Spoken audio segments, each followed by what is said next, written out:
جن کے لیے صدقے کا مال لینا اور زکوٰۃ کا مال لینا حرام ہے۔ پھر اس کے بعد حضرت زید بن ارقم نے کہا وَهُمْ آلُ عَلِيٍّ، حضرت علی کی اولادوں کے لیے زکوٰۃ کا مال لینا حرام، وَآلُ عقیل، عقیل کی اولادوں کے لیے زکوٰۃ کا مال لینا حرام، وَآلُ جعفر، جعفر کی اولادوں کے لیے زکوٰۃ کا مال لینا حرام، وَآلُ عباس، حضرت عباس کی اولادوں کے لیے زکوٰۃ کا مال لینا حرام۔ یہ وہ افراد ہیں جن کے اوپر زکوٰۃ حرام ہے۔ یہ سارے افراد اہل بیت میں داخل ہیں۔ نبی پاک صلی اللہ علیہ وسلم کے یہ آل ہیں، یہ آپ کے قریبی رشتہ دار ہیں، یہ آپ کے اہل بیت ہیں۔ اہل بیت میں جہاں حضرت علی کے بھائی، حضرت علی کے نسب سے سارے افراد داخل ہیں، وہیں پر اہل بیت میں نبی پاک صلی اللہ علیہ وسلم کے پردادا حضرت ہاشم کے والد گرامی، حضرت ہاشم کے والد گرامی عبد مناف کی چار اولادوں میں سے دو اولاد اہل بیت میں داخل ہیں۔ حضرت عبد مناف کے چار بیٹے ہاشم، نوفل، عبد شمس اور عبد المطلب، ان چاروں اولادوں میں سے صرف بنو ہاشم اور بنو المطلب اہل بیت میں داخل ہیں۔ اس کی وجہ کیا ہے؟ اٹھائیے صحیح بخاری جلد 2 کی یہ روایت اور حدیث کے راوی حضرت جبیر بن مطعم رضی اللہ تعالی عنہ، جبیر بن مطعم فرماتے ہیں نبی پاک صلی اللہ علیہ وسلم کے پاس جب خیبر کا مال خمس آتا ہے، آپ اس میں سے بنو ہاشم کے افراد کو آپ مال خمس میں سے ذوی القربہ کے طور پر مال دیتے ہیں، اپنے قرابت داروں کو مال دیتے ہیں۔ آپ مطلب کی اولادوں اور مطلب کی نسل کے افرادوں کو مال خمس میں سے عطا کرتے ہیں، لیکن بنو نوفل اور بنو عبد شمس کو چھوڑ دیتے ہیں۔ چنانچہ بنو نوفل سے حضرت جبیر بن مطعم النوفلی، حضرت عثمان، اور بنو شمس سے حضرت عثمان ابن عفان نبی پاک صلی اللہ علیہ وسلم کے پاس آتے ہیں۔ حدیث کے راوی جبیر بن مطعم فرماتے ہیں کہ میں اور عثمان ابن عفان نبی پاک صلی اللہ علیہ وسلم کے دربار میں حاضر ہوئے، اور حاضر ہونے کے بعد کہا اللہ کے رسول صلی اللہ علیہ وسلم، خیبر سے جو مال خمس آتا ہے اس مال خمس میں سے 5واں حصہ آپ کے اہل قربا کا ہوتا ہے، آپ کے رشتہ داروں کا ہوتا ہے۔ آپ عبد مناف کی اولادوں میں سے بنو ہاشم کے تمام افراد کو اس مال میں سے قرابت دار سمجھ کے دیتے ہیں۔ بنو ہاشم کے علاوہ آپ مطلب کی تمام اولادوں کو قرابت دار سمجھ کے دیتے ہیں، لیکن آپ بنو نوفل اور بنو عبد شمس کو محروم کر دیتے ہیں۔ نبی پاک صلی اللہ علیہ وسلم نے کہا بنو ہاشم تو آل بیت ہیں، وہ آل رسول سے ہیں، میں مطلب کی اولادوں کو اس لیے مال خمس میں سے اس لیے عطا کرتا ہوں، انہیں اپنا قرابت دار اس لیے سمجھتا ہوں کیونکہ زمانے جاہلیت میں جب میرے دادا عبد المطلب کو مکہ المکرمہ لایا گیا تھا، جبکہ ان کے والد گرامی کا انتقال ہو چکا تھا، حضرت رسول پاک صلی اللہ علیہ وسلم کے دادا کے ساتھ نوفل اور بنو عبد شمس نے بڑا ظلم کیا تھا، ان کی زمینوں کو چھیننے کی کوشش کی تھی، لیکن مطلب اس وقت موجود تھے، مطلب نے بنو ہاشم کی بڑی حفاظت کی تھی، حضرت عبد المطلب کی اولادوں کی بڑی حفاظت کی تھی۔ اسی لیے رسول پاک صلی اللہ علیہ وسلم ارشاد فرماتے ہیں انما بنو ہاشم و بنو المطلب شیء واحد، کہا ہاشم کی اولادیں ہوں، مطلب کی اولادیں ہوں، یہ ایک ہی کیٹیگری میں ہیں، یہ ایک ہی نسب سے ہیں، کیونکہ زمانے جاہلیت میں یہ دونوں ایک ساتھ تھے اور زمانے اسلام میں بھی یہ لوگ ایک ساتھ رہیں گے۔ بہرحال بتانے کا مقصد یہ ہے کہ جس طریقے سے نبی صلی اللہ علیہ وسلم کے خاندان، آپ کا پورا نسب بنو ہاشم کی تمام مومن اولادیں آل رسول میں داخل ہیں، اسی طریقے سے مطلب کی تمام مومن اولادیں آل رسول کے اندر داخل اور شامل ہیں۔ اس طریقے سے آل رسول کے اندر، اہل بیت کے اندر اللہ کے فرمان کے مطابق نبی پاک کی بیویاں ہیں، نبی پاک کی حدیثوں کے مطابق آل بیت کے اندر حضرت علی بن ابی طالب، حضرت فاطمہ رضی اللہ تعالی عنہ، حضرت حسن و حسین داخل ہیں۔ آل بیت کے اندر حضرت حضرت علی کے تمام بھائی داخل اور شامل ہیں۔ آل بیت کے اندر حضرت جعفر کی اولادیں، حضرت عقیل کی اولادیں، حضرت عباس کی اولادیں، حضرت علی کی اولادیں داخل اور شامل ہیں۔ آل بیت کے اندر حضرت مطلب کی تمام مومن اولادیں داخل اور شامل ہیں۔ اور ایک بات بڑی وضاحت کے ساتھ اور بڑی جرأت اور ہمت کے ساتھ میں یہ کہنا چاہوں گا کہ آل بیت کے اندر رسول کے نسب کے وہی افراد اہل بیت مانے جائیں گے اور اہل بیت میں شامل ہوں گے جو مومن ہوں گے۔ اگر وہ انہوں نے ایمان قبول نہیں کیا، اگر وہ ایمان کی نعمت سے محروم ہو گئے، نبی پاک کے کتنے ہی قریبی وہ کیوں نہ ہو، لیکن وہ اہل بیت میں داخل نہیں ہوں گے۔ دلیل کیا ہے؟ حضرت نوح علیہ السلام کا بیٹا جب طوفان نوح کے اندر غرقاب ہو رہا تھا، حضرت نوح نے دعا کی تھی اور کہا تھا کہ حضرت نوح علیہ السلام نے کہا تھا کہ انہو من اہلی، اے اللہ تعالیٰ یہ میرا بیٹا میرے اہل سے ہے، میرے اہل بیت سے ہے اور یہ غرقاب ہو رہا ہے۔ وَإِنَّ وَعْدَكَ الْحَقَّ، اور تیرا وعدہ برحق ہے کہ میں تمہیں اور تمہارے اہل بیت کو اور تمہاری آل و اولاد کو بچا لوں گا۔ اللہ تعالیٰ نے قرآن مجید کے اندر کہا کہ انہو لیس من اہلی، یہ تمہارا بیٹا تو ہے لیکن تمہارا اہل نہیں ہے، تمہارے اہل بیت میں داخل نہیں ہے۔ انہو عمل غیر صالح، یہ مومن بھی نہیں ہے، اس کا عمل اور اس کا کردار اچھا اور بہتر نہیں ہے، لہذا ایمان کی دولت نہیں تھی، اس کے پاس نیک اعمال نہیں تھا۔ تو اللہ تعالیٰ نے قرآن مجید کے اندر حضرت نوح کے بیٹے کے بارے میں کہا تمہارا بیٹا تمہارے اہل بیت میں سے نہیں ہے، فلا تخاطبنی فی الذین ظلموا، لہذا وہ ظالم ہے، وہ مشرک ہے، ظالموں کے بارے میں تم دوبارہ مجھ سے دعا کرنے کے لیے تم مجھے خطاب نہ کرنا۔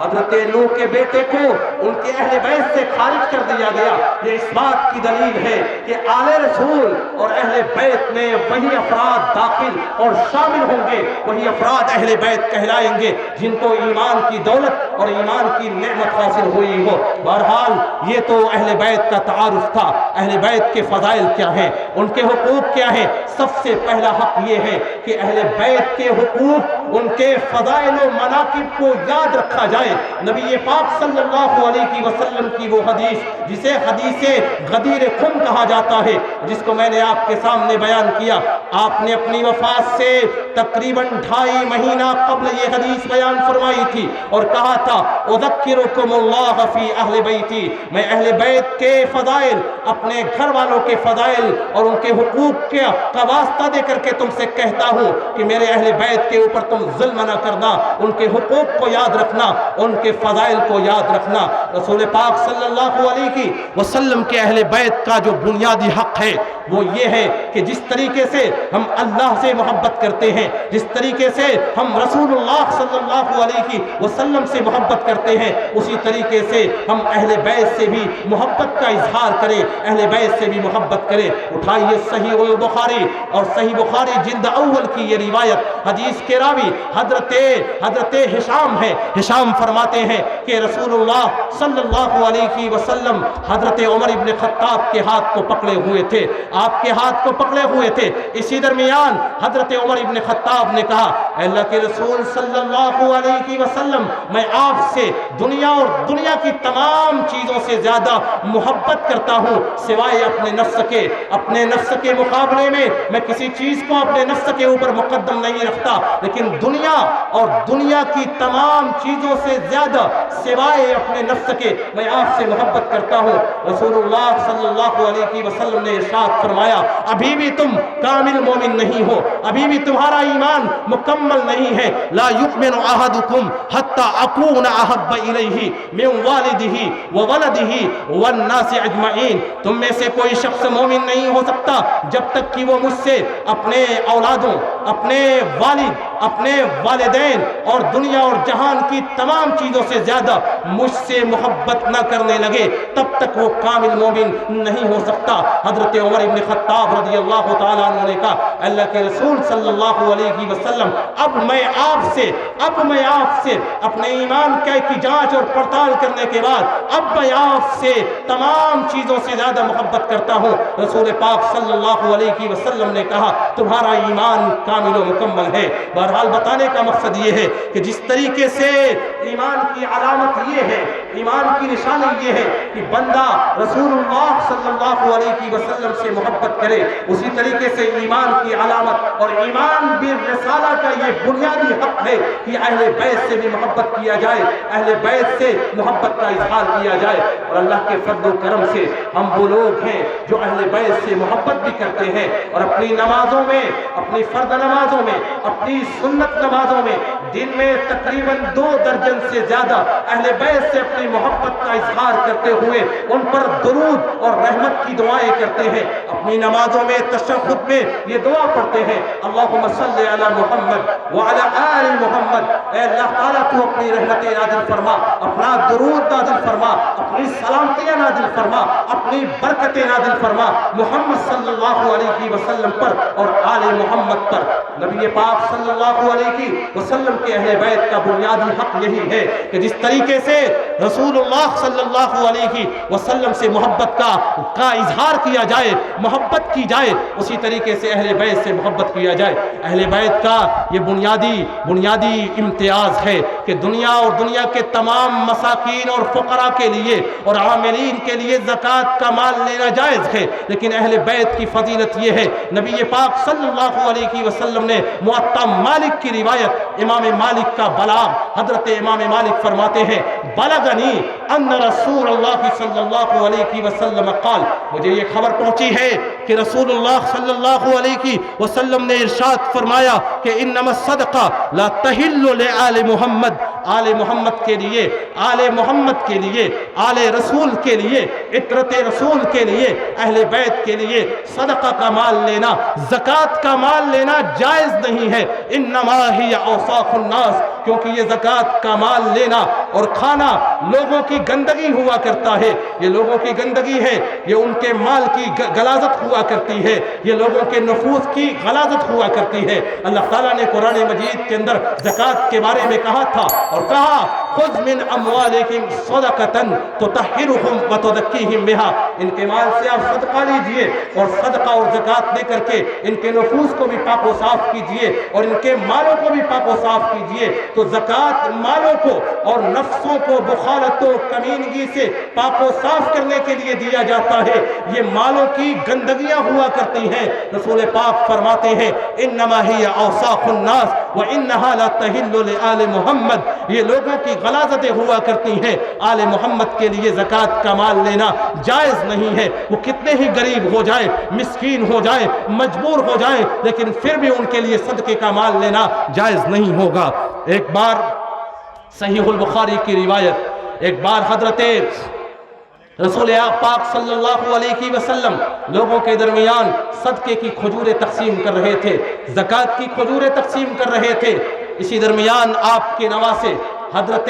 حسن رضی اللہ تعالی عنہ آتے ہیں اور آنے کے بعد آپ کی گود میں بیٹھ جاتے ہیں اور بیٹھنے کے بعد ان کھجوروں کو ہاتھوں میں لیا، اور بچے کی وہ عادت ہوا کرتی ہے کہ جب وہ کوئی چیز ہاتھ میں لیتا ہے اسے منہ میں ڈال لیتا ہے۔ حضرت حسن نے کھجور کو اٹھایا اور اٹھانے کے بعد اسے منہ میں ڈال لیا۔ اسی درمیان رسول اللہ صلی اللہ علیہ وسلم کی نگاہ مبارک حضرت حسن کے اس کام پر پڑتی ہے، آپ نے ان کے منہ میں اپنی انگلی ڈالی اور کہا قخن قخن، اس کو اپنے منہ سے نکالو اور تھوک دو، اور انگلی ڈالی اور انگلی ڈال کر کے آپ نے زکوٰۃ کی اس کھجور کو بھی نکال لیا اور اس کے ساتھ جو لعاب تھا اس کو بھی نکال لیا، اور نکالنے کے بعد اپنے بیٹے سے، اپنے نواسے سے کہا اما شعرت ان الصدقۃ لا تحل لنا، کیا تمہیں یہ نہیں معلوم ہے کہ ہم وہ مقدس لوگ ہیں، ہم آل بیت سے ہیں، ہم آل رسول سے ہیں، ہمارے لیے صدقے کا مال لینا، ہمارے لیے زکوٰۃ کا مال لینا جائز اور درست نہیں ہے۔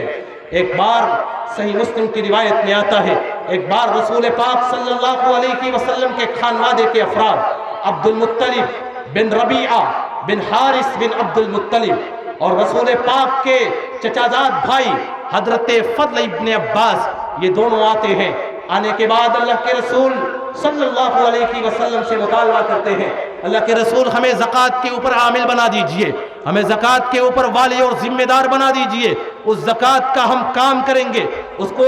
اس کو لوگوں کے درمیان سے حاصل کر کے غربا اور فقراء تک تقسیم کریں گے، اور اس سے جو منافع، اس سے جو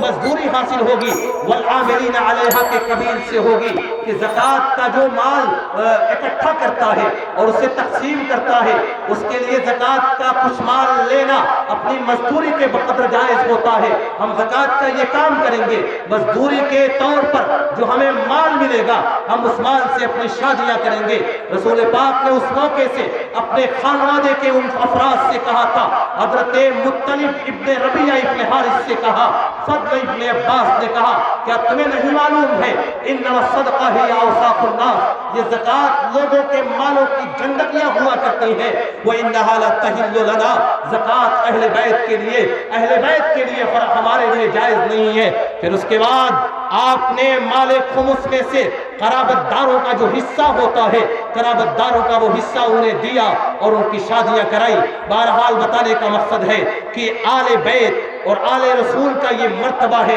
کہ وہ صرف پاکیزہ اور مقدس مال کھا سکتے ہیں، زکوٰۃ کے مال اور غلیظ مال اور گندے مال کا استعمال ان کے لیے جائز نہیں ہوگا۔ آل رسول میں سے جو نبی پاک صلی اللہ علیہ وسلم کی ازواج ہیں، ان کا مقام و مرتبہ تو بڑا ہی بلند ہے۔ اللہ تعالیٰ نے سورۃ الاحزاب کے اسی چوتھے رکوع کے اندر نبی پاک کی بیویوں کو کہا، یا نساء النبی لستن کأحد من النساء، اے نبی کی بیویاں تم عام عورتوں کی طریقے سے نہیں ہو، جس طریقے سے عام عورتیں اپنی زندگیاں گزارتی ہیں، تم عام عورت نہیں ہو، تم خاص عورت ہو، تم نبی کی بیویاں ہو، تم نبی کے گھر میں رہنے والی، نبی کے نکاح میں رہنے والی، نبی صلی اللہ علیہ وسلم کی شریک حیات ہو، تمہاری خصوصیت ہے تمہارے گھروں پہ، تمہارے بستروں پر وحی الہی کا نزول ہوتا ہے، تمہارے گھروں میں تمہارے بستروں پر نبی آ کر کے قیام کرتے ہیں، تمہارے ساتھ نبی پاک بیٹھ کر کے کھانا کھاتے ہیں،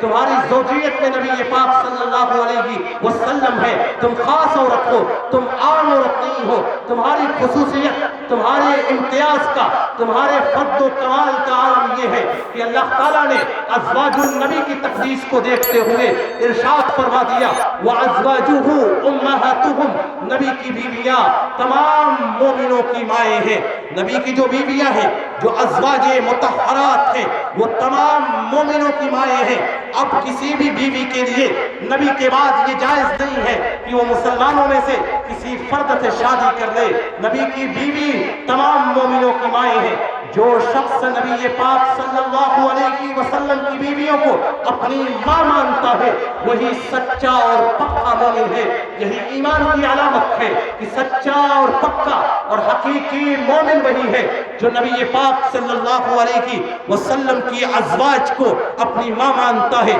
ماں جیسی عظمت دیتا ہے، ماں جیسی عزت و احترام انہیں عطا کرتا ہے اور انہیں دیتا ہے۔ اور ایمان کے کمال کی یہ علامت ہے کہ وہ ازواج مطہرات کو، نبی پاک کی بیویوں کو امہات المومنین، مومنوں کی ماں اور اپنی ماں مانے۔ جو نبی پاک کی بیویوں کو مومنوں کی ماں اور اپنی ماں نہیں سمجھتا، نبی پاک صلی اللہ علیہ وسلم کی بیویوں کو اپنی ماں نہیں مانتا ہے، قرآنی آیات وَأَزْوَاجُهُ أُمَّهَاتُهُمْ کی روشنی میں وہ حقیقی اور سچا اور پکا مومن نہیں ہے۔ نبی پاک صلی اللہ علیہ وسلم کی ازواج کا اور آپ کے آل بیت کا فضل اور ان کا کمال یہ ہے، ان کا امتیاز یہ ہے، ان کے مناقب اور مصالح یہ ہے کہ اللہ تعالیٰ نے نبی پاک کی بیٹی کو سیدۃ نساء الجنہ، اہل جنت کی تمام عورتوں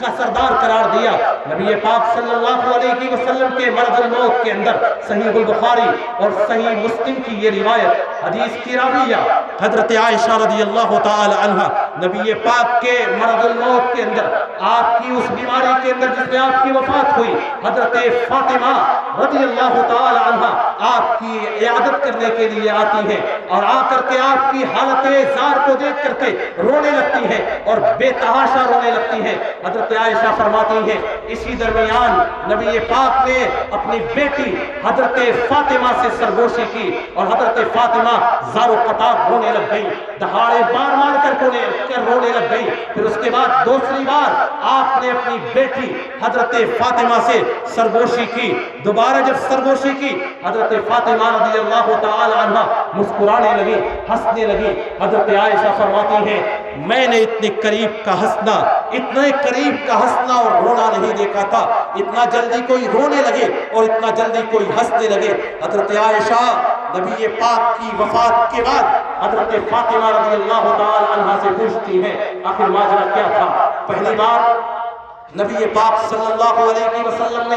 آپ کے کان میں سرگوشی کی، آپ رونے لگی اور زار و قطار رونے لگی۔ دوسری بار آپ کے کان میں سرگوشی کی، آپ ہنسنے اور مسکرانے لگی۔ حضرت فاطمہ رضی اللہ تعالی عنہ نے کہا یہ رسول پاک کا راز تھا، آپ نے اس راز کو چھپانے کے لیے کہا تھا، لیکن آپ دنیا سے رخصت ہو گئے ہیں، اس راز کو میں آپ کے سامنے بیان کرتی ہوں۔ پہلی بار جب آپ نے میرے کان میں سرگوشی کی تھی تو کہا تھا کہ جبرائیل ہر بار مجھے قرآن کا دور کرانے کے لیے رمضان میں ایک بار آتے تھے، ایک بار قرآن کا دور کراتے تھے، لیکن اس رمضان میں جبرائیل نے مجھے قرآن کا 2 بار دور کرایا ہے۔ مجھے ایسا لگتا ہے کہ میری وفات کا وقت قریب آ رہا ہے، مجھے ایسا محسوس ہو رہا ہے کہ میری زندگی بالکل ختم ہونے کے قریب ہے۔ دوسری بار رسول پاک صلی اللہ علیہ وسلم نے میرے کان سے اپنا منہ قریب کیا اور مجھ سے سرگوشی کی اور کہا کیا تم اس بات سے راضی نہیں ہو اے فاطمہ، تم میری وفات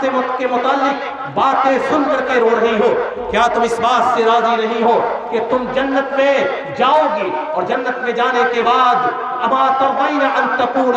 سیدتا نساء اہل الجنہ، کیا تم اس بات سے راضی نہیں ہو کہ تم جنت میں جاؤ اور جنت میں جانے کے بعد جنت کی تمام عورتوں کی سردار قرار پاؤ؟ یہ اہل بیت کا فضل و کمال ہے کہ اللہ تعالیٰ نے نبی پاک کی زبانی حضرت فاطمہ رضی اللہ تعالی عنہ کو جنت کی تمام عورتوں کا سردار بنایا، اور صرف حضرت فاطمہ ہی کو نہیں بلکہ حضرت حسن و حسین کے بارے میں نبی پاک صلی اللہ علیہ وسلم نے ارشاد فرمایا۔ اٹھائیے سنن ترمذی کی وہ روایت، سنن ترمذی کے اندر رسول پاک صلی اللہ علیہ وسلم کا یہ قول موجود ہے۔ آپ نے حضرت حسن و حسین کے بارے میں ارشاد فرمایا کہ انہما سیدہ